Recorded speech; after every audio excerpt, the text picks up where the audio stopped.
uma reunião de várias pessoas. Poderia ser até uma reunião de casais.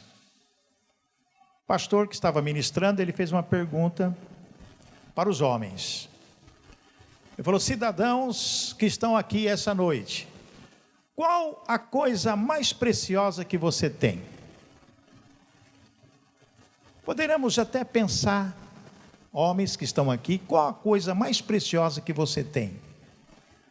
Aí um rapaz levantou a mão e falou: a coisa mais preciosa que eu tenho, porque ele estava querendo fazer média com a esposa, com certeza, era um encontro talvez de casais. Pastor, a coisa mais preciosa que eu tenho é a minha esposa. Daí o pessoal bateu palma, todo mundo bateu palma. Que maravilha! Ela passa, ela cozinha, ela cuida da minha roupa com esmero, ela cuida de mim como se fosse até minha mãe, aliás, melhor que minha mãe. Ela satisfaz os meus desejos, ela cuida dos meus filhos de uma maneira muito especial. Se eu quero uma comida diferente, ela faz todos os meus gostos. Não existe mulher mais preciosa do que a minha esposa. A mulher ficou assim até um pouco constrangida,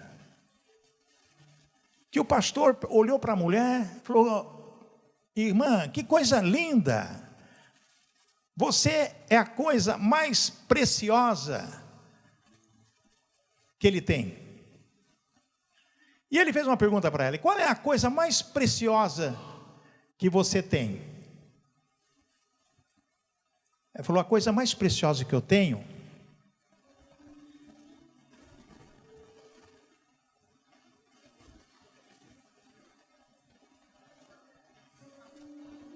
é o meu celular. O pessoal da igreja fez oh, e ele ficou com a cara no chão. Aí fala assim: mas eu vou explicar. Por que a coisa mais preciosa que eu tenho é o meu celular? Porque o meu marido, ele me liga todo dia, toda hora. Manda WhatsApp para mim toda hora. Então, se eu ficar sem o meu celular, eu jamais teria contato com o meu marido, porque ele trabalha mais ou menos umas 13, 14 horas. Eu encontro o meu marido somente na hora do almoço e na hora de dormir. E eu tenho que fazer tudo o que ele quer, porque se eu não fazer o que ele quer, eu não estaria cumprindo o meu papel de esposa. Então, a coisa mais importante, mais preciosa que eu tenho é o meu celular. Daí o pastor perguntou: mais do que o seu marido? Ela fez uma declaração muito séria. Pastor, desculpe, eu vou falar e abrir meu coração. Eu não tenho marido. Imagine como ficou aquela reunião de casais e a cara do marido. Ele falou: você não tem marido? Como não tem marido? Porque o meu marido, ele está mais no celular do que comigo. Ele trabalha tanto, tem 2 empregos, e nos finais de semana ele tem que relaxar. No sábado ele vai jogar futebol, e no domingo ele vai jogar baralho com os amigos, e ele faz isso desde jovem, antes de casar. Eu não tenho marido. Eu tenho uma pessoa com quem eu casei, e que vai almoçar, vai jantar, e eu lavo, passo, cozinho para ele, cuido dos filhos dele, mas eu não tenho o quê? A presença dele. Aí começou uma discussão séria, generalizada ali, porque algumas mulheres falaram assim: estou igual a você. A outra falou assim: o meu é pior que você. Encontro de casais, nem todos ali eram crentes, não, eram pessoas. Falei: o meu ainda às vezes nem dorme em casa. Aí o pastor quase que perdeu o controle da situação, porque fez uma pergunta, talvez não na hora certa, no momento exato. Mas depois deu tudo certo, todo mundo começou a chorar, o marido perdeu perdão à esposa, começaram a se relacionar novamente. Agora eu faço uma pergunta: quantas esposas estão nessa situação de que o mais importante, a coisa mais preciosa que ela tem é o celular? Talvez o homem também diz: a coisa mais preciosa que eu tenho é o meu celular, porque o meu celular, eu trabalho com ele, eu faço isso, faço aquilo com ele, eu não posso... A pessoa fica sem comer, mas não fica sem celular. A pessoa fica sem tomar banho, mas não fica sem celular. Se a pessoa esqueceu o celular em casa, ele vai para o trabalho, esqueceu o celular, ele fica doente, ele tem que voltar. Às vezes falta um compromisso para voltar para buscar o celular. As pessoas ficam desesperadas quando não estão com o celular. E tem pessoas que têm 3 ou mais. Eu fui no escritório esses dias, tinha 4, 5 celulares em cima assim. Eu falei: mas que coisa. Não, esse é só para a família, esse é só para negócios, esse aqui é para outras coisas. Enfim, a pessoa não vive sem celular. Qual a coisa mais preciosa que você tem na sua vida? Com quantas horas você fica no celular? Conversando às vezes abobrinhas. Celular é um bom instrumento para trabalho, para comunicação. Mas será que tem que ser a coisa principal na sua vida? Será que o celular substitui o relacionamento do marido, da esposa, dos filhos? Será que o celular atrapalha a vida conjugal? Será que o celular distrai o sentimento das pessoas? Toma o tempo das pessoas? Porque às vezes a pessoa em casa, o marido está num lado, a mulher está do outro lado, os dois estão conversando em celulares com pessoas diferentes, e não se conversam mais. Não existe aquele momento específico de relacionamento no casal, com os filhos, com a família. O celular hoje, falo com toda a propriedade, está tomando o lugar de Deus. O celular hoje está substituindo Deus. Ah, pastor, mas no celular tem a Bíblia? Tem. Quantas vezes você acessa a Bíblia no celular? Boa pergunta, né? Toda hora? Você acessa mais a Bíblia, lê uma palavra, lê um texto, lê um capítulo. Quantas vezes por dia? Quantas vezes por dia você conversa nos grupos que existe?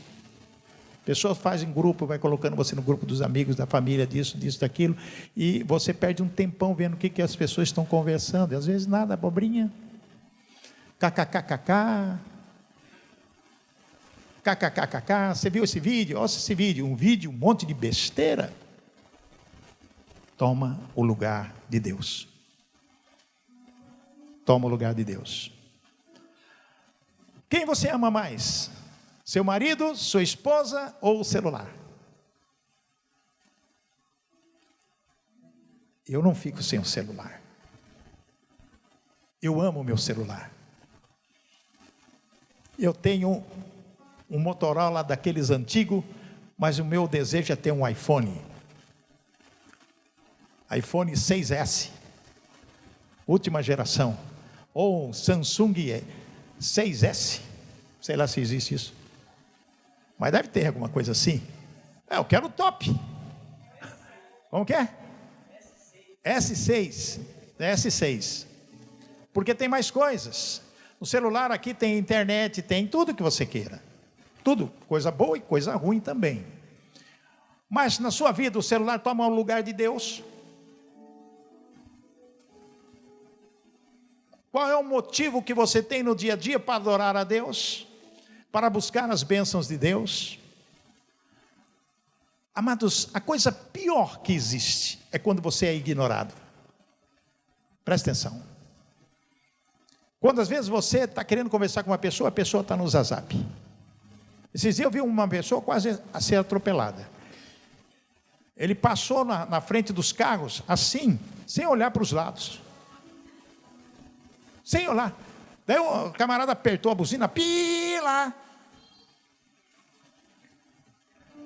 apertou a buzina, quase que atropela. O celular faz parte da sua vida? Com certeza. Às vezes a pessoa tem o celular como motivo de trabalho, e é um aparelho que você tem que ter para comunicação imediata, urgente. Mas se você ficar o dia inteiro no celular, quanto tempo você dá para Deus durante os 24 horas do dia? A palavra de Deus diz que nós devemos orar sem cessar. Quando nós estamos vivendo em crise, numa situação difícil que o brasileiro vive hoje, que todos nós vivemos, a pessoa fala de crise, situação complicada, tudo aumentando, dinheiro encurtando, as pessoas estão praticamente sem saber o que vai acontecer amanhã. E nós vamos ficar conversando no celular, sabemos que nós temos que depender de Deus. Amados, a situação está tão grave, que as pessoas não observam o que está acontecendo no mundo. Não observa. Que tudo isso que está acontecendo, que vocês estão vendo no noticiário, é o sinal dos tempos. É a volta de Jesus, que virá, com certeza, e breve. Nós estamos preparados para a volta de Jesus. Nós temos consciência de que nós estamos sentados na igreja buscando a Deus para quê? Para receber somente o milagre? Sim. Mas será que nós estamos pensando também na salvação da nossa vida, da nossa família? Será que nós estamos buscando realmente a santificação para viver realmente dependendo de Deus e buscá-lo de todo o nosso coração? Pastor, leu o Salmo 95 ali, que a lembrança de Davi, daquelas coisas que Deus ficou irado com aquele povo no deserto, que conviveram com Moisés e com Deus diretamente, vendo os milagres e assim mesmo se rebelaram contra Deus, murmuraram do deserto, por isso que padeceram durante 40 anos. Nós nunca podemos falar que estamos no deserto. Às vezes tem até pregadores que lá no deserto acontecem maravilhas, verdade. Mas às vezes nós estamos no deserto da nossa vida. Eu não quero estar no deserto. Eu não quero estar no deserto. Eu quero estar lá em Canaã. Amém, irmãos? Eu quero estar lá na frente. Eu não quero passar pelo deserto. Sabe por quê? Porque deserto já foi. Deserto está no Velho Testamento. Serve de exemplo para nós não cometermos os mesmos erros que os israelitas fizeram. Ou seja, reclamaram de Deus, murmuraram, adoraram ídolos, fizeram tudo ao contrário, não respeitaram as leis do Senhor. E foram castigados e aquela geração toda morreu, que entrou na terra prometida uma nova geração. Eu não quero passar por isso. A história de Davi, o sofrimento de Davi, a saga de Davi, nós não queremos passar por isso, porque nós temos o exemplo. Sansão, nós temos o exemplo. José, nós temos o exemplo. Um bom exemplo. Sansão, um mau exemplo. Salomão, 700 mulheres e 300 concubinas. Meu Deus do céu, amados, imagina um homem aguentar 700 mulheres falando com ele. Se uma já é difícil, imagine 700. E mais 300 concubinas, que aquelas que ficaram de regra 3, como que um homem poderia manter entendimento com 1000 mulheres? Salomão conseguiu. Depois ele reclama lá nos provérbios, sobre mulher. Fala da mulher rixosa, fala uma série de situações lá, porque ele conviveu com elas. Alguns exemplos que nós temos na Bíblia, que nós devemos pensar realmente, meu Deus, eu não posso cair nesse erro. Eu tenho um exemplo ali. Por isso que nós temos que meditar na palavra. Josué, capítulo 1, versículo 7, diz que nós devemos meditar nela dia e noite. Deus deu esse recado para Josué: medita na palavra dia e noite, para que você seja bem sucedido. E quando nós meditamos na palavra, nós temos uma luzinha acesa, que é através do Espírito Santo de Deus, para viver na santidade. Usar o exemplo. Hoje, viver no deserto, não devemos, porque nós temos Jesus Cristo. Amém, irmãos? É Jesus que veio, e Deus amou o mundo de tal maneira que deu seu Filho unigênito, para que todo aquele que nele crê não pereça, mas tenha vida eterna. Amém, irmãos? Para que nós possamos viver nessa dependência de Deus, orando diretamente a Ele. Não vamos passar no deserto, não. Aflições vamos ter, sim. Dificuldades, sim. Mas não é deserto. Deserto não tinha água. Deus teve que prover água. Se você tiver com sede, você vai lá no filtro, na geladeira, você pega uma aguinha geladinha e toma. Não tinha comida. Deus proveu comida do céu, maná, as cordonizes, para que eles pudessem se alimentar. Você abre na geladeira e faz lá o seu franguinho assado, o seu arroz com feijão, frita o seu ovo. A coisa principal que nós devemos entender é o nosso relacionamento com Deus. Tem que ser diário. Porque o amor de Deus, o amor do Pai, não acaba nunca. Amém, irmãos?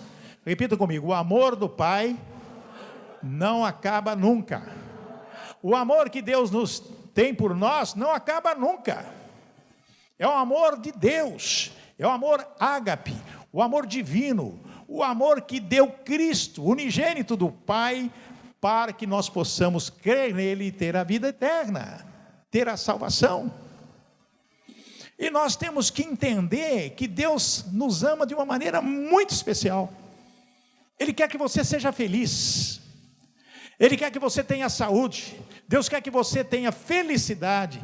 Deus quer que você seja próspero. Mas nós temos que fazer a nossa parte. No deserto, para ter água, Deus disse: fenda a rocha.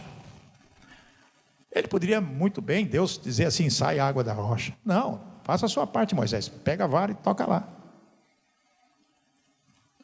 Levanta a vara e fende o mar vermelho, que ele vai se abrir. Cada um tem que fazer a sua parte.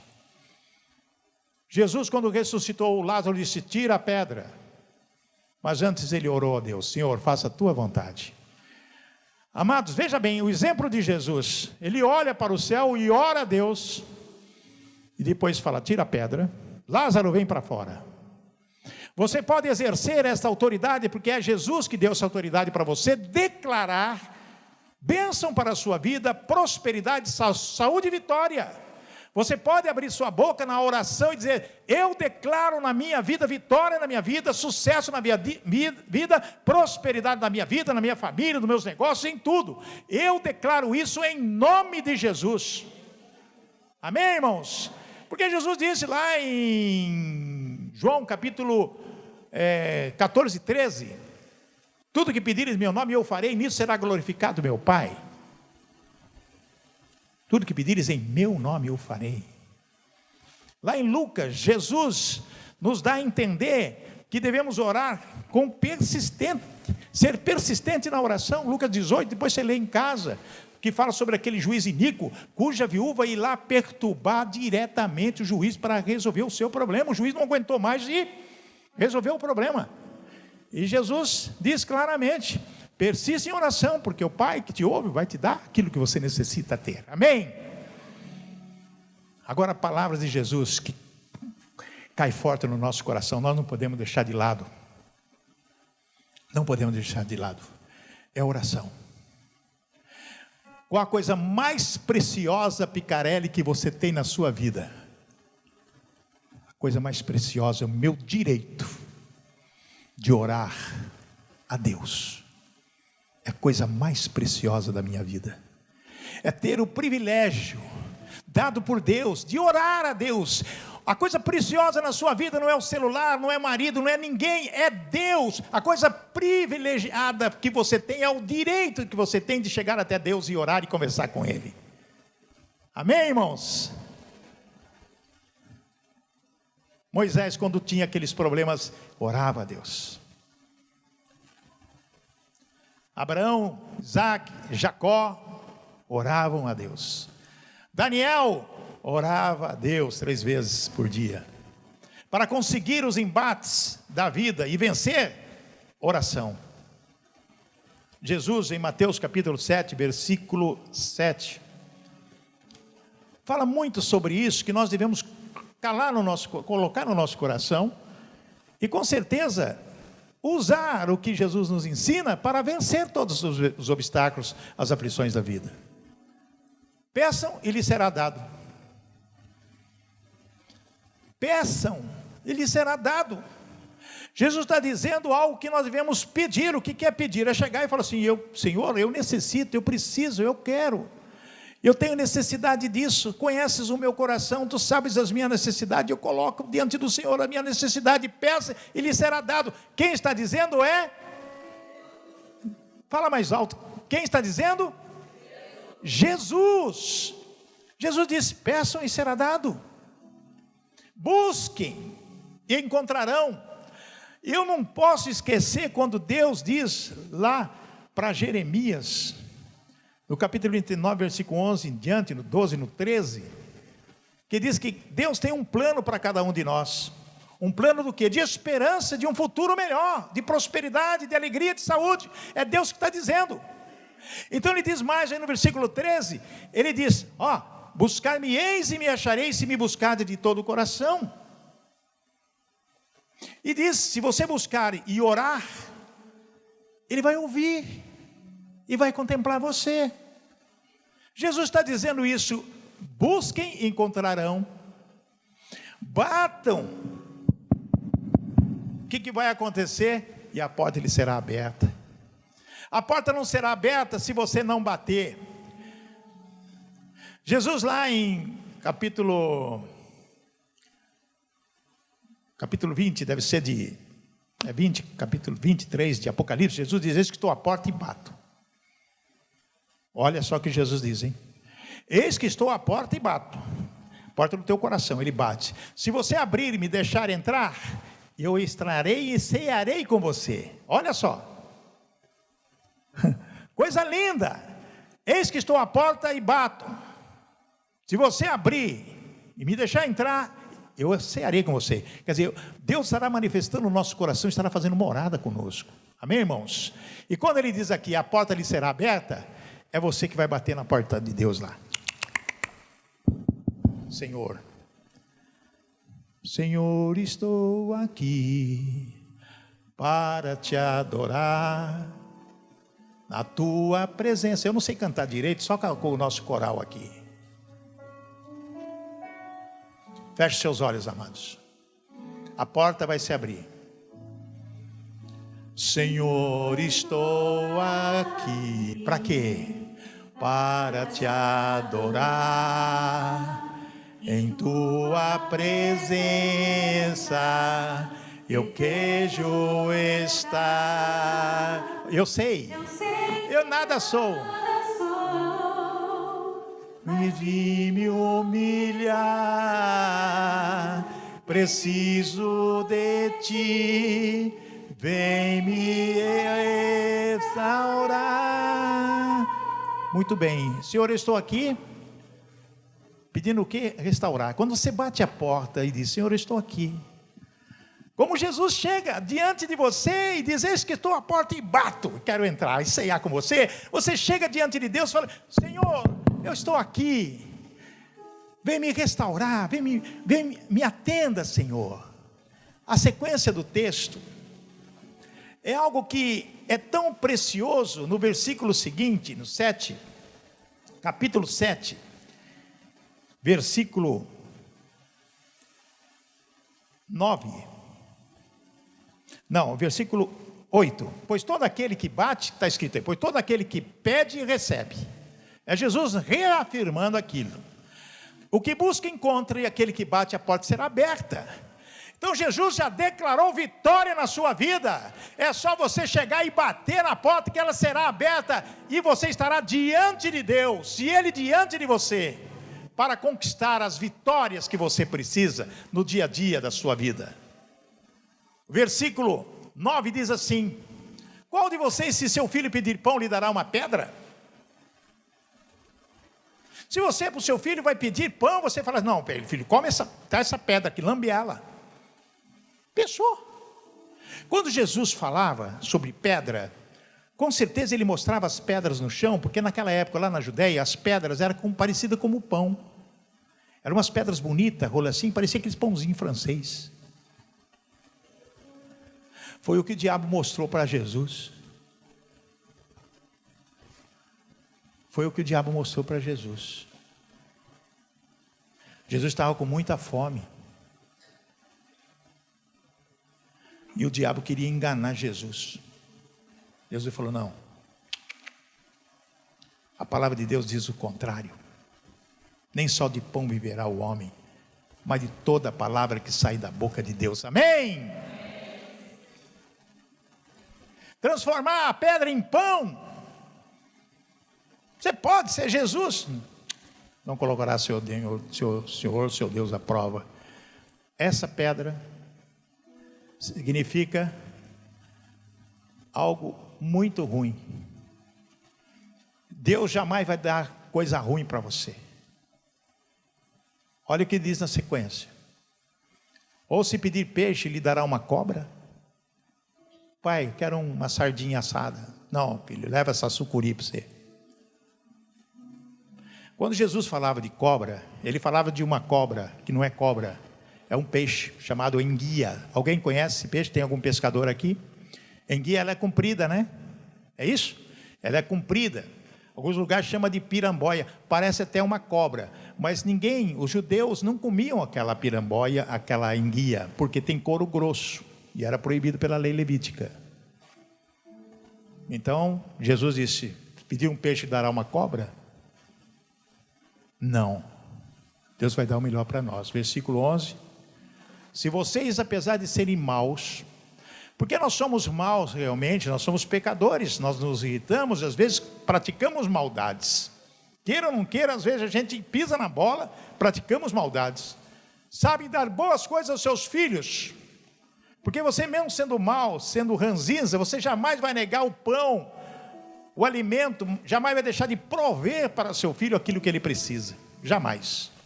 Quanto mais o Pai de vocês que está nos céus, e dará coisas boas aos que lhe pedirem. Então Jesus está dizendo: peça a Deus, busque, bata na porta, persista em oração, porque Deus vai contemplar você com aquilo que você tanto precisa, que é vitória para a sua vida, prosperidade, saúde, e o principal, está no versículo 12, esse é um segredo, que Jesus diz no versículo 12, que muitas pessoas às vezes nem percebem, é um texto tão comum, tão lido, tão falado, tão pregado, mas tem um segredo aí. Assim, em tudo, façam aos outros o que vocês querem que eles lhe façam. Façam aos outros o que vocês querem que eles lhes façam. Aí está falando do amor ao próximo. O segredo é a interdependência de Deus e interpessoalidade com as pessoas. Você tem que estar ligado com Deus e com as pessoas, amar a Deus sobre todas as coisas e amar o teu próximo como a ti mesmo. Se você fizer mal para uma pessoa, aquela pessoa vai fazer mal para você. Mas Jesus dá um recadinho: faça aos outros o que vocês querem que eles façam. Então nós temos que olhar as pessoas como Deus olha, com amor, com carinho, com bondade, porque eu vou fazer o bem para você, porque eu tenho certeza que um dia você vai fazer o bem para mim. Amém, irmãos? Jesus está dizendo isso claramente, pois esta é a lei e os profetas, a lei de Deus e os profetas que nos trouxe a palavra e os exemplos que temos na Bíblia. Um homem que sentava à mesa de Davi, e um dos salmos Davi fala: Senhor, aqueles que me prejudicam, aqueles que são declarados inimigos, que querem me matar, que querem roubar aquilo que o Senhor me deu, que é o reino de Israel, são os que sentam à minha mesa, são aqueles que compartilham comigo do pão. Então, amados, veja bem, se Davi passou por tantos problemas, nós podemos passar por esses problemas também. Às vezes dentro da sua casa, já nós falamos isso semana passada, que é plantado pelo inimigo, pelo maligno, está plantado às vezes dentro da tua casa, um amigo muito sério, que às vezes compartilha do teu pão, da tua mesa, da tua casa, está junto com você, passa um período de tempo com você, mas está tramando contra você.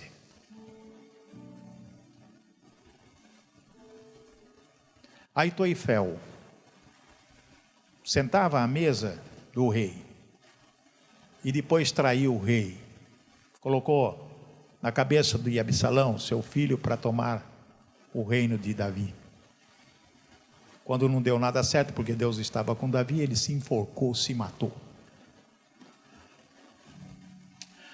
Nós temos que entender, amados, que quando falamos em Deus, nós temos que ter consciência de que Ele existe e que Ele sabe tudo, tudo, porque Ele é onisciente, onipresente e onipotente.